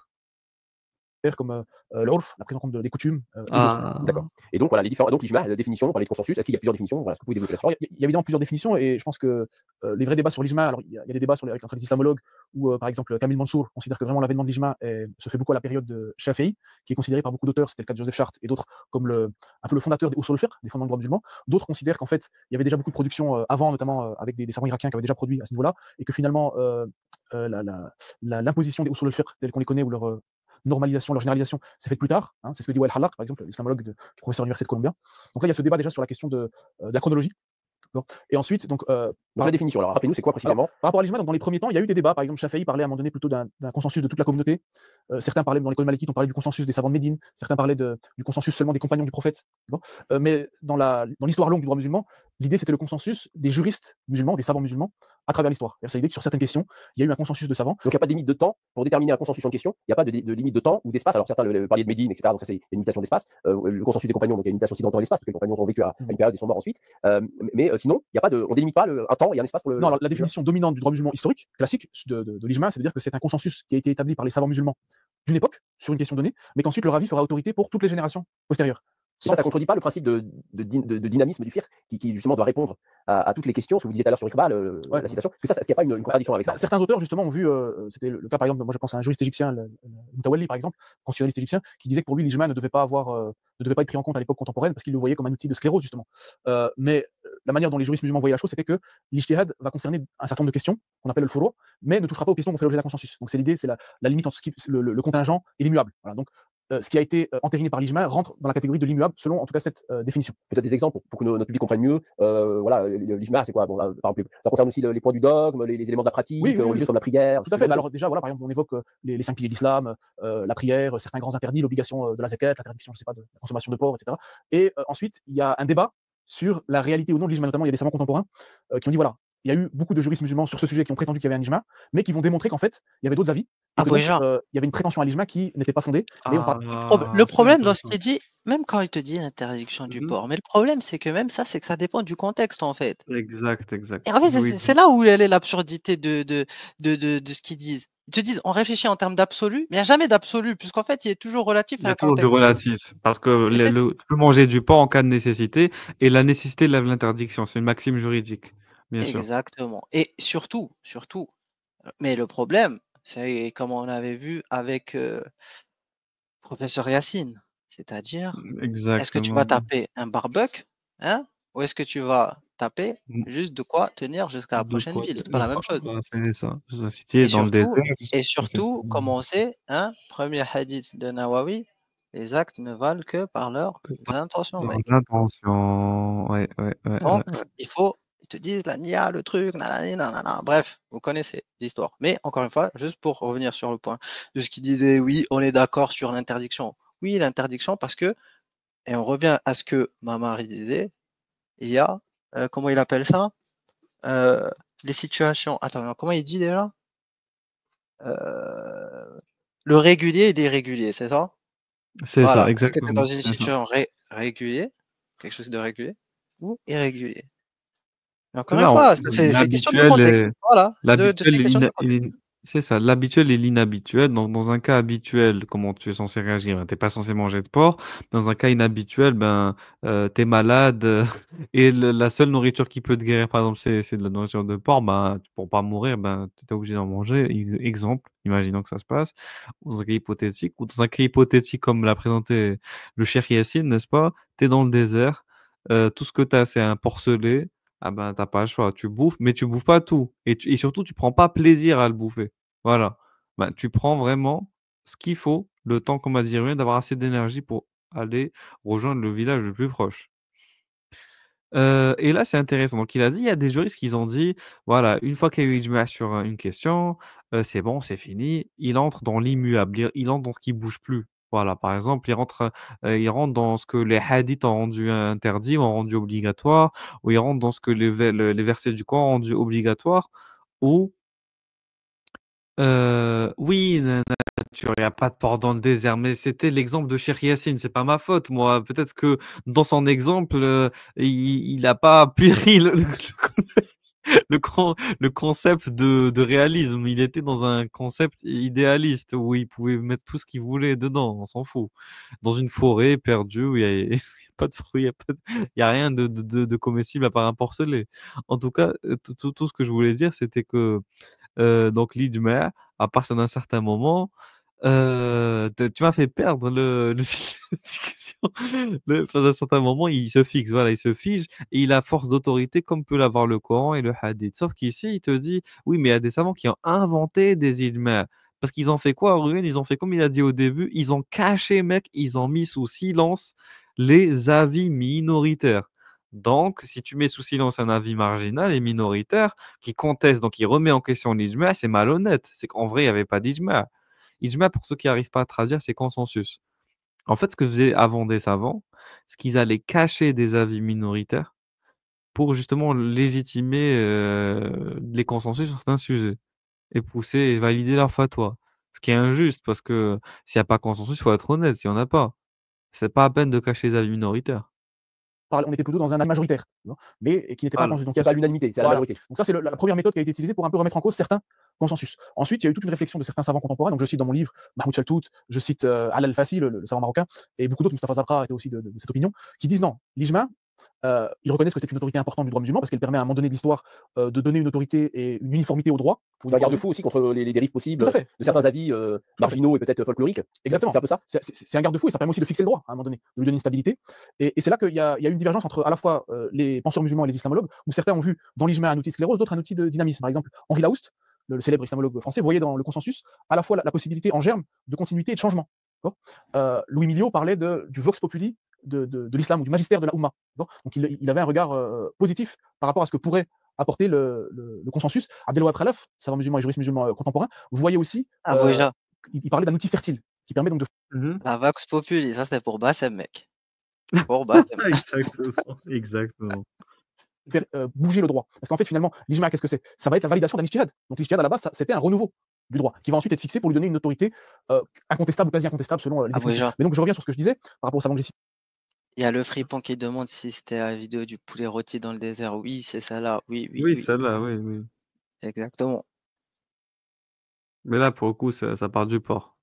Mais on peut ajouter par exemple Mohamed Abdou, même Rachid Reda a un peu défendu cette position-là, qui disait que finalement l'ijma, tout en reconnaissant son autorité, devait pouvoir être mis en cause de nouveau par un collectif de savants, par des savants contemporains, dans la mesure où l'ijma était lié aux circonstances d'une époque et à la maslaha, c'est-à-dire à l'intérêt ou à l'intérêt général, et que si les circonstances et la maslaha évoluaient, l'ijma pouvait aussi évoluer. Donc ça, c'est une position à la base minoritaire, mais qui a fait son chemin et qui, de fait, me semble aujourd'hui, sur certains aspects, dominante, en tout cas par rapport à la manière dont les législations positives contemporaines ont évolué. Et donc finalement, ça revient à ce qu'on disait précédemment, c'est que dans ce cas-là, ça signifie qu'on redéfinit l'ijma en le situant dans une époque. Tout à fait. Finalement, voilà, et ce qui permet à d'autres ijma D'être- d'abolir un ijma précédent. Tout à fait. C'est bien ça. Tout à fait. D'ailleurs, il y avait un débat intéressant, par exemple, Donc voilà, donc les gars, actuellement, on a développé un nouveau concept qui consiste à dire qu'un ijma contemporain abroge un ijma ancien. On n'est plus dans la mentalité de les ijma valent en tout temps, en tout lieu, c'est fini. Maintenant, on prend en compte les circonstances et on te dit un ijma vaut pour son époque, mais il ne vaut pas forcément pour toute époque. Donc un ijma vaut jusqu'à ce qu'il soit remplacé par un nouveau, et ainsi de suite. Voilà. l'islamologue Georges Ourani avait écrit un article de référence dans les années 60 sur l'ijma, où lui expliquait qu'en fait, selon lui, il n'y avait pas de base scripturaire sur l'ijma. Après, il a été critiqué donc, de manière postérieure par l'islamologue Wael Hallaq en disant mais c'est pas un islamologue de juger de la validité ou pas d'un système de droit datant du Moyen-Âge, mais il doit simplement constater quelles sont les sources d'autorité ou pas de ce droit-là pour voir son évolution et ses dynamiques internes. Donc il y a eu ce débat au sein de l'islamologie, mais même Georges Ourani, qui avait cette critique-là, disait qu'il serait prêt à accepter l'idée d'un consensus révocable à l'époque contemporaine qui pourrait s'exercer à travers des conciles écuméniques musulmans. Donc en fait, il posait les termes des comités de fatwa internationaux pratiquant l'ijtihad collectif. Et puis on s'appuie souvent sur le hadith qui dit que le prophète aurait dit ma communauté ne se mettra jamais d'accord sur une erreur. Tout à fait. Voilà. Tout à fait, ouais. Alors, mais il y a des savants du hadith qui ont affaibli ce texte, donc ça a aussi généré des débats sur le fait, sur le fondement. Tout à fait. Et il y a eu des interprétations aussi comme celle de Mohamed Abdou qui disait que on parle d'une absence d'erreur morale, mais pas forcément d'erreur d'appréciation. Donc il y a eu ces subtilités dans l'interprétation. Alors l'une des thèses de votre livre consiste à dire que l'ijtihad collectif justement est une solution possible pour libérer la jurisprudence islamique des limites de l'ijma. Est-ce que vous pouvez nous en dire un peu plus? Alors bon, c'est pas nécessairement ma position, Ah, mais en déjà. tout cas, je mets en valeur des auteurs qui vont dans ce sens. Ah, c'est pas ma Mec. position. C'est pas ma position. Laissez-moi tranquille. C'est pas ma position. Oui, c'est des aveux. Mais t'as vu, attends, qu'est-ce que j'allais dire? Ah oui, que des hila, mec. Tu vois, c'est marrant comment les mecs, que du dribble. Que du dribble. Exactement. Sens. Mais effectivement, donc, la manière, chez ceux qui vont défendre l'ijtihad collectif, il y a vraiment l'idée que l'époque contemporaine, l'époque moderne, amène des problématiques et un niveau de complexité, que ce soit l'économie, le progrès de la science, la médecine, maintenant avec la numérisation, et qu'un savant musulman traditionnel n'a pas les outils, les moyens d'offrir des réponses adéquates. Et donc, il y a l'importance de mutualiser les savoirs, de confronter les analyses et les opinions, et d'intégrer des experts profanes, entre guillemets, au processus de réflexion et production de la norme, et que c'est la seule voie qui peut permettre vraiment au droit musulman d'être en phase avec l'époque actuelle. Et donc ça, voilà, je renvoie à différents auteurs dans mon livre sur cela, mais c'est vraiment là l'argument central. L'autre élément, c'est que les comités de fiqh internationaux vont essayer d'amener une forme d'unité symbolique, c'est ce que disait l'islamologue Kamil Mansour, au moins religieuse de la communauté musulmane, et une certaine standardisation d'un droit musulman un peu standardisé au niveau international sur certaines questions comme par exemple le halal, pour prendre l'exemple du halal ou de la finance islamique, là dans le contexte pour reprendre l'expression d'Olivier Roy, d'un islam globalisé. Donc ça c'était un autre élément intéressant, même s'il y a un débat, par exemple, Ahmed Khamlichi lui dit qu'en fait pour lui un ijma ou un ijtihad collectif serait plus pertinent au niveau local qu'au niveau international, parce que justement au niveau local, il y a des spécificités, des cultures différentes, des Donc contextes là, différents. encore une fois, pardon de vous interrompre, là, une nouvelle fois, on redéfinit le champ de l'ijma. On parlait tout à l'heure de l'époque, maintenant c'est la géographie. Tout à fait. Donc on limite dans le temps et on limite dans l'espace. Dans l'espace, Donc il y aurait une coexistence de plusieurs ijmas D'accord, tout à fait. selon la géographie. C'est ce que disait aussi l'intellectuel pakistanais Kamal Farouki, que je cite. Ah, donc voilà, les gars. Donc il y a des ijmas géographiques. Non seulement il y a des ijmas temporels, il y a des ijmas géographiques qui coexistent. Par exemple, il y a l'ijma algérien ou l'ijma maghrébin. Il y a à côté de l'ijma peut-être de l'Asie centrale, l'ijma indonésien, malaisien. Voilà. Peut-être il y aura un ijma européen. Si les musulmans se développent en Europe. Donc, faut comprendre, les gars, c'est plus comme ce que l'ijma n'est plus ce que les savants médiévaux concevaient. On a évolué sur cette conception du droit musulman, de source de droit musulman. Donc il y avait l'idée que l'ijtihad collectif, alors c'est ce qu'ils disent de manière directe ou indirecte, serait plus pertinent au niveau local, alors que pour d'autres, ils voient sa pertinence plutôt à un niveau international. C'est le cas par exemple Wahb az-Zuhaili, le savant musulman syrien. Pour lui, l'ijtihad collectif, c'était la plus grande avancée du droit musulman et de l'ijtihad au niveau contemporain, après les efforts des réformistes du 19e siècle et du 20e siècle. Est-ce que du coup, l'ijtihad collectif peut être conçu comme une machine à fabriquer de nouveaux ijmas? Très très grand débat sur ce sujet avec beaucoup de divergences entre auteurs. Certains, comme par exemple Abdelwahab Khalaf, semblent défendre ses positions sans vraiment le dire de manière totalement explicite. D'autres disent que non, disent qu'en fait l'ijma a des spécificités et des conditions beaucoup plus strictes que l'ijtihad collectif, surtout que le processus d'ijtihad collectif, souvent, c'est une décision qui débouche sur un avis majoritaire, avec des avis minoritaires qui seront opposés. Donc ça ne correspond pas à la définition en tout cas classique de l'ijma. Mais je dirais que voilà, ça dépend de quelle définition on donne de l'ijma, parce que aussi si on le redéfinit dans un contexte contemporain, l'ijtihad collectif pourrait tout à fait produire un ijma contemporain.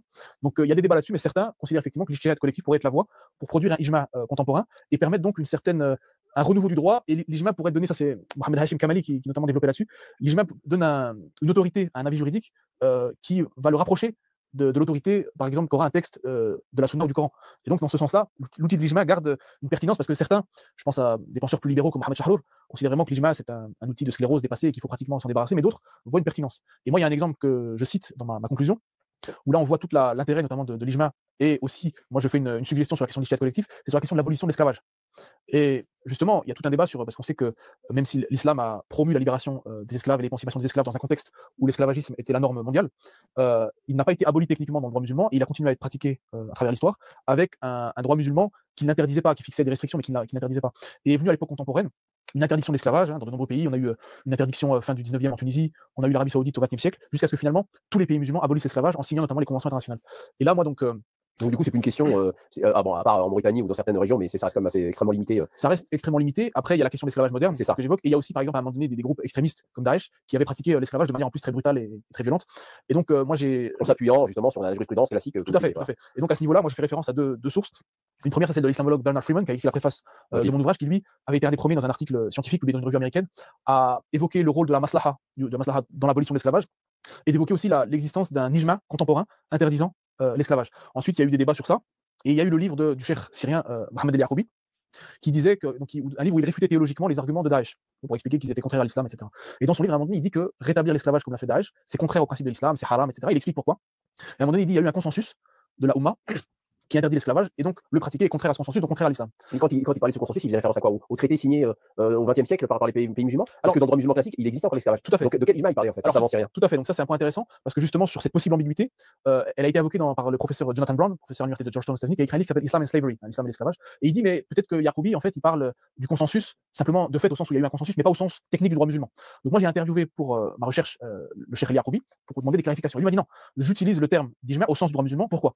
Parce qu'il dit déjà l'islam, et ça il dit c'est quelque chose qui a été peut-être sous-estimé, accorde une importance aux traités internationaux. Et il cite l'exemple à l'époque du prophète de Hilf al-Fudul, en disant quand un contrat international est signé, on peut accepter des normes. Donc le Hilf al-Fudul, le pacte de chevalerie comme on traduit parfois, qui était avant l'islam, donc un engagement des habitants mécois, hein, c'était la Mecque, de venir en aide à toute personne qui serait opprimée ou qui serait victime d'une injustice. Tout à fait. Et de fait, c'était une loi entre guillemets laïque au sens où profane, mais le prophète Mohammed a dit qu'il l'accepterait dans l'islam, après l'islam. Donc c'est l'idée de dire qu'on peut accepter une loi profane et qu'on accorde de l'importance aux traités et aux conventions. Donc il prend cet exemple-là pour dire quand les pays musulmans signent les traités internationaux d'abolition de l'esclavage, ça a une valeur islamique. Le deuxième élément, il dit ces traités-là, ils ont été acceptés par les autorités musulmanes de l'époque, il n'y a pas eu de contestation, ou peut-être en tout cas pas de contestation majeure. Donc il dit ça rentre dans le cadre de l'ijma sukuti. Donc c'est le consensus implicite au sens où il y a un avis majoritaire et s'il y a et on considère qu'il y a un consensus valide dans le sens où ceux qui ont gardé silence ne sont pas pris en compte. Mais est-ce qu'on ne peut pas reprocher à cet avis Ceux qui ont gardé le silence ou ceux dont on a ignoré la parole? faut être honnête, c'est ça en fait. Ils n'ont pas gardé le silence, on les a ignorés. Et c'est ce qu'il allait dire à un moment donné, après il s'est tu vois, il voulait pas le dire, tu vois. Oui, mec, oui, on n'a pas le choix. Il faut être en mode pirate. Si on devait, mec, respecter les règles à 100%, on serait dans la mierda. Donc on doit composer, voilà, avec le facteur humain, imprévisible. Et on doit essayer de contourner les obstacles. Donc là, voilà, donc les gars qui disent que l'esclavage n'a pas été interdit formellement dans le droit islamique, ben si, pour le coup, il a été interdit. Et les arguments, ils vous les donnent. Donc, c'est pour ça que faut être très prudent, les gars, parce que là, maintenant, demain matin, vous allez avoir un Tariq Ramadan, il va venir, il va débattre avec nous. Nous, on va pas lui sortir l'esclavage, les gars, parce que nous, on est au courant de tout ça. Mais imagine, tu as des apostats ou des critiques de l'islam qui sont pas au courant de tout ça. Ils vont sortir l'esclavage. Tariq Ramadan va leur rire au nez, Il va leur dire: «Vous êtes en retard, les gars, vous êtes en retard. Vous n'avez pas suivi ce qui s'est passé ce dernier siècle. C'est bon, on a réglé cette histoire. Qu'est-ce que vous me racontez? Donc c'est ça qui me fait rire, franchement, il faut se mettre à la page. Si vous voulez combattre cette idéologie, dans ce qu'elle a de plus terrible, dans ce qu'elle a de plus dégueulasse et abject, c'est absurde et stupide, on peut pas se permettre, de la sous-estimer et surtout de la caricaturer. OK? Le fait que dans certains pays musulmans, il y a des contextes autoritaires, il y a des contextes de répression politique, on le voit dans certains pays musulmans où il y a des cadres religieux, hein, des ulamas, des imams qui sont emprisonnés pour leur position justement. Est-ce que le silence dans ces contextes-là ne peut pas être tout simplement attribué non pas à un consentement, mais à de la peur ou voilà, on a peur des représailles tout simplement. Ça, c'était aussi une des limites qu'évoquait Jonathan Brown dans son livre, et que moi j'évoque aussi comme, je sors un peu, mais je vais répondre à votre question, que j'évoque aussi dans mon livre comme une des limites de l'ijtihad collectif, au sens où il peut parfois y avoir un manque d'indépendance des comités de fiqh et de fatwa, du fait de pression politique ou idéologique ou sociale, qui peuvent influer sur l'indépendance intellectuelle. Donc ça, effectivement, c'est une vraie limite. Ensuite, si on parle vraiment stricto sensu de la question de l'esclavage, comme si ça n'était pas le cas à l'époque avec les madhab à 100 dinars. De quoi vous me parlez? De quoi vous me parlez, les frères? À ma connaissance, il y a à travers les recherches qui ont été faites ou les observations qui ont été faites, il n'y a eu aucun mouvement de contestation majeur sur ces décisions-là qui auraient ensuite été réprimées ou réduites au silence.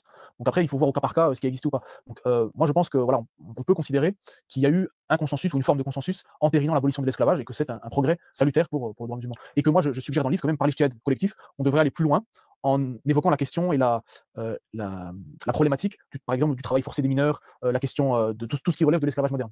Est-ce qu'on pourrait penser que finalement aujourd'hui le l'ijtihad collectif est l'un des principaux outils qui permettrait de réenclencher la dynamique de l'ijtihad, alors qui a été limité ou freiné par des siècles de taqlid, ce qu'on appelle l'imitation aveugle. Alors il y a ce débat sur les fermetures des portes de l'ijtihad, donc vous l'abordez rapidement, vous parlez de Joseph Chartres, donc l'orientaliste voilà, qui défendait cette thèse-là. Vous vous rappelez que Wael Halaq, donc un islamologue contemporain, a réfuté cette thèse en s'appuyant sur des exemples. Et vous citez un troisième nom qui est Jackson, je crois, Shaman Jackson. voilà, qui finalement a une position intermédiaire en disant effectivement c'est pas linéaire, c'est pas une période il y a que l'ijtihad et après il y a que du taqlid, voilà, mais à un moment donné le l'ijtihad a été en déclin et le taqlid est devenu assez important et la pratique de l'ijtihad était parfois mal vue par des savants. Donc ça c'était aussi une réalité. Tout à fait, je cite ce débat dans l'islamologie contemporaine entre Joseph Chartres, Wael Halaq et Shaman Jackson, donc 3 islamologues, sur justement la question des fermetures des portes de l'ijtihad, parce que je trouve que c'est un débat très très riche. Et par exemple sur la question de l'importance du rôle de l'ijtihad collectif dans la redynamisation de l'ijtihad moderne, je pense que c'est un fait aussi bien par rapport au rôle que jouent les comités de fiqh et de fatwa, nationaux comme internationaux, dans l'évolution qu'ils ont amené du paradigme herméneutique, et je dirais même un peu d'une forme de renouveau épistémologique. Donc herméneutique, l'interprétation des textes, l'épistémologie, c'est ce qui est relatif à la science et à les conditions de possibilité de fonctionnement d'une science. Tout à fait, parce que quand on voit les acteurs nouveaux qui sont intégrés au processus, on est dans une forme de révolution, en tout cas au moins d'évolution épistémologique. Donc pour moi, ça c'est un élément majeur. Et vous avez des gens comme l'islamologue Mohamed Hashim Kamali ou le savant musulman que j'avais aussi Zuhaili, qui considèrent eux que c'est un des faits majeurs principaux de l'évolution et du renouveau du droit musulman, l'émergence de cet ijtihad collectif. Est-ce qu'on peut dire que l'ijtihad collectif correspond à la pratique de ce qu'on appelle l'ijtihad al-mutlaq, c'est-à-dire l'ijtihad absolu, où on est la forme contemporaine, si vous préférez, en sachant qu'il y avait deux formes d'ijtihad au sein d'une école, et puis c'est cet ijtihad voilà, qui nécessitait aussi des compétences très importantes. Donc est-ce que finalement, étant donné la complexité de la science, étant donné que beaucoup de questions sont transversales et impliquent des compétences dans différents domaines, et qu'il est extrêmement difficile, voire impossible, on peut même dire qu'il est impossible aujourd'hui pour certaines questions de réunir toutes ces compétences-là, est-ce que vous diriez donc que l'ijtihad collectif correspond aujourd'hui à la forme contemporaine de l'ijtihad al-mutlaq? Alors je pense que c'est une analogie ou une mise en relation qui est assez intéressante et pertinente, dans la mesure où, quand on analyse l'émergence de l'ijtihad collectif, une de ses caractéristiques, peut-être par rapport à l'ijtihad historique dominant en tout cas, c'est justement le pluralisme des écoles juridiques. C'est-à-dire que les comités de fiqh au niveau international, mais même au niveau national, aujourd'hui, ne se réfèrent plus à une seule école. Par exemple, on va dire que les Marocains vont se référer uniquement à l'école malikite, les Égyptiens à l'école chafiite, etc. Mais il y a une prise en compte de la pluralité des avis, et donc on va prendre un avis sur une question des malikites, sur une question on va prendre des hanafites, et même ce que je vous avais dit, la méthode est allée au-delà, on va prendre même des avis d'autres écoles ou de successeurs ou de compagnons. Donc là, sur le plan méthodologique, c'est aussi une évolution importante qui se rapproche un peu de l'idée d'ijtihad indépendant et mutlaq. Et en même temps, la mutualisation des savoirs et des autorités dans le processus fait que de fait, ça donne une envergure plus grande à cet ijtihad qui le rapproche aussi de l'idée d'ijtihad mutlaq. Alors, page 88 de votre ouvrage, vous parlez donc d'ijtihad étatique. Vous avez commencé à l'aborder dans cet entretien. Est-ce que vous voulez ajouter quelque chose sur ce que vous avez déjà expliqué, c'est-à-dire l'introduction du droit musulman dans le droit positif moderne, l'ouverture de l'ijtihad à la société civile et donc aussi à des acteurs politiques. Voilà. Qu'est-ce que vous voulez ajouter sur cette notion d'ijtihad étatique? L'ijtihad étatique, c'est une formule scientifique dont je suis le créateur et l'initiateur, qui désigne un phénomène que d'autres ont analysé avant moi. J'ai cité Noël Coulson, mais vous en avez beaucoup d'autres, Baber Johansen, dans une certaine mesure sur le cas notamment de la Cour constitutionnelle égyptienne, Intisar Rabb, qui est professeur à Harvard. Donc il y a eu beaucoup de travaux sur le plan islamologique. Wael Halaq a aussi beaucoup écrit là-dessus. Donc en fait, c'est pour désigner un phénomène contemporain où de positivisation du droit musulman, donc on intègre des parts du droit musulman au droit positif, ce qui fait qu'on va aussi fixer le droit. Par exemple, dès la Majalla ottomane, lorsque vous codifiez le droit, en plus d'en changer la forme, vous allez sélectionner des opinions qui deviendront la norme unique pour un juge.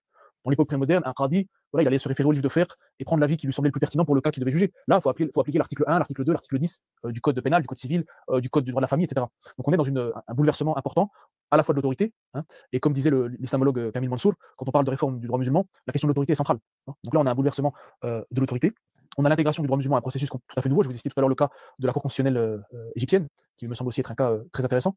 Et de l'autre, c'est même, moi, je pose parfois des questions qui sont assez théoriques, mais si on prend la conception classique du droit musulman, il y a l'idée que, comme la charia est une loi révélée, qui vient de Dieu, qui a une source divine, donc elle est au-dessus de tout, on va dire. Mais dans les faits, parce que selon la pyramide de Kelsen, la Constitution est au-dessus de la pyramide des normes, Constitution, la loi, décret, etc. Donc si on intègre l'islam ou la charia dans la Constitution, au Maroc, en Algérie, en Tunisie, l'islam est la religion de l'État, selon la Constitution, ça veut dire que l'autorité de l'islam, dans le droit et dans la société, ne sera pas forcément une autorité naturelle qui découle de la loi islamique, mais une autorité qui lui est donnée par la Constitution. Oui, donc théoriquement, ça pose une sorte de question. Oui, on inverse les rôles finalement. Voilà. C'est plus la loi religieuse qui accorde une autorité à des acteurs civils ou civiques. Ce sont les acteurs politiques au sens profane du terme qui déterminent ce qui relève. C'est le droit positif qui va donner, qui va accorder une place ou non, plus forte ou non, à la religion, à l'autorité religieuse. Donc ça, c'est aussi un bouleversement, je dirais, entre l'époque moderne et prémoderne. Et d'ailleurs, ça fait l'objet aussi de recherches actuelles par Samuel Wael Halaq sur le fait que la conception de l'État prémoderne, notamment dans le monde musulman, et la conception moderne, en fait, conception à la base plutôt occidentale d'un État tout-puissant qui a le monopole de la violence légitime, etc., mais qui s'est mondialisé, c'est-à-dire qu'aujourd'hui qui est devenu le modèle dans tous les pays, jusqu'en Arabie Saoudite. Et pour lui, cette conception-là, elle est vraiment complètement différente de celle dans laquelle le droit musulman s'est structuré, et ce qui crée un changement de paradigme énorme. Donc l'ijtihad étatique, c'est un peu tout ça. Et on voit aussi qu'il y a eu des évolutions, c'est-à-dire que si vous prenez les réformes qu'il y avait eu, notamment du droit de la famille, de Ahwal al-Sharciya, dans les années 50, 60, 70, puis ensuite dans les années 2000, ça, si vous prenez ce qui a pu se passer en Syrie, en Égypte, en Tunisie, au Maroc et dans d'autres pays, on voit que les nouvelles réformes vont plus loin et parfois utilisent des méthodologies nouvelles. Et je dirais que la tendance aujourd'hui, c'est de garder la référence à l'ijtihad, de vouloir garder la référence à l'islam, mais de s'éloigner de plus en plus de la référence au fiqh. Voilà, c'est là ça la tendance que j'observe dans beaucoup de pays arabes et musulmans. Est-ce que c'est pas dangereux de laisser l'ijtihad sous contrôle de l'État, en particulier dans certains pays autoritaires du monde musulman Oui, parce que de toute façon, c'est par principe, ça s'applique que dans des pays musulmans. Mais voilà, est-ce que c'est pas dangereux? Est-ce qu'il y a des garde-fous qui sont pensés ou qui sont mis en pratique? Alors, je dirais il y a deux aspects. Il y a un aspect où certains voient positivement le rôle de l'État, au sens où ça fixe un cadre, ça fixe des normes, ça évite une sorte d'anarchie religieuse, notamment l'émergence aussi de groupes jugés hétérodoxes ou extrémistes, etc. De l'autre, effectivement, il y a aussi le risque, et ça existe de fait, de l'instrumentalisation politique de la référence religieuse qui pose question et qui est critiquée aussi. Il y a aussi des débats là-dessus. Donc il y a les deux aspects, je dirais. Il y a un aspect qui est vu par certains comme positif et il y a ceux qui s'y opposent, qui voient cet aspect-là de la manipulation ou de l'instrumentalisation religieuse à des fins politiques par les États et par les instances étatiques, et aussi finalement empêcher parfois certaines forces de la société civile, voire des ulémas qui sont devenus aujourd'hui des acteurs secondaires et un peu des acteurs parmi d'autres de la société civile, qui vont être consultés comme on va consulter une association de droits de l'homme, etc., dans le processus législatif. Et parfois même marginalisés à un point où ceux qui étaient centraux dans l'ordre de référence aujourd'hui deviennent vraiment des acteurs secondaires. Après, voilà, ça varie selon les pays, il y a des changements, mais clairement on est dans un contexte qui est très très différent de ce qu'on avait encore il y a 50 ans, il y a 100 ans. Quel est le rapport entre la fatwa et la loi? Alors, il y a plusieurs catégories de fatwas. Il y a des fatwas qui sont des réponses individuelles et particulières, et puis il y a des fatwas qui ont une portée collective. Donc, peut-être juste une présentation sommaire, hein, si c'est nécessaire. Mais voilà, il y a comme cette question du rapport entre la fatwa, la question de la relation entre la fatwa et la loi dite positive, qui laisse supposer presque que le fiqh est devenu caduc et obsolète, puisque finalement la norme juridique est déterminée par les États modernes. Donc, qu'est-ce qu'il reste encore comme place pour la notion de fatwa finalement? Alors, il y a deux aspects là. Donc, la fatwa, un avis juridique de droit musulman, émis par un juriste musulman habilité à le faire, selon en tout cas les catégorisations classiques. Donc, la fatwa, elle se caractérise par son aspect non contraignant. C'est-à-dire qu'une fatwa, c'est un avis, mais qui ne s'impose pas forcément à l'ensemble des musulmans. Donc, il y a ces espaces de la société. C'était pas le doyen Carbonnier, c'était, j'ai oublié son nom, un grand juriste français qui parlait des espaces de non-droit, mais pas au sens, parfois on l'entend, mais au sens où il disait qu'en fait, ce sont les espaces qui sont laissés à la liberté individuelle et à la liberté de conscience. Donc, c'est-à-dire que si un juriste produit une fatwa, un musulman est libre d'y adhérer et de la suivre. Donc, il y a un espace qui est laissé à ces fatwas et à ce droit musulman. Dans l'ordre, je dirais, dans cet espace de non-droit ou cet espace privé, privatisé. Ensuite, dans l'interaction avec le droit positif, c'est qu'on aura des fatwas individuelles ou collectives, notamment de comités qui pourront avoir un statut légal, consultatif, qui de fait seront prises en compte par le pouvoir politique, pourront orienter ces décisions, pourront même, des fois, être intégrées au droit positif. Par exemple, j'ai cité tout à l'heure sur la question du testament en islam, à l'époque, je crois que c'était la loi égyptienne, qui avait repris une fatwa de l'école Zahirite, d'Ibn Hazm. Donc là, voilà, on a une fatwa qui va devenir la loi positive, donc contraignante. Mais derrière, vous aurez, je ne sais pas, 50 fatwas sur le même sujet qui n'auront aucun impact sur le plan législatif. Donc on a cette interaction entre droit positif, entre un droit privé, si je puis dire, ou une doctrine juridique qui influera les consciences, qui influera la société à travers certains segments de la société civile. Parfois, on aura un droit un peu plus informel à travers la finance islamique, où là, on est dans des banques privées, mais qui, par leur réglementation privée, intérieure, le règlement intérieur, légiféreront elles-mêmes que leur norme doit être conforme à ce que décident les Sharia Board, les comités d'experts en finance islamique et en droit musulman, qui vont dire voilà, tel produit, là, c'est la murabaha, donc ça on l'accepte, tel produit là, non, il n'est pas islamique. Donc là, finalement, il y a différents espaces. Là, il y a un espace qui est de fait juridique, mais c'est pas la loi, c'est le règlement intérieur, par exemple, d'une banque ou d'une entreprise, et vous avez la liberté de conscience d'une partie de la société civile, et parfois c'est le droit positif. Oui, là, on a des espaces très intéressants. Alors pour conclure cet entretien, Yann Ismail, vous traduisez le terme d'ijtihad la notion d'ijtihad par le terme d'herméneutique, donc qui signifie, donc c'est un terme que vous avez beaucoup utilisé dans cet entretien, qui signifie donc l'interprétation d'un texte.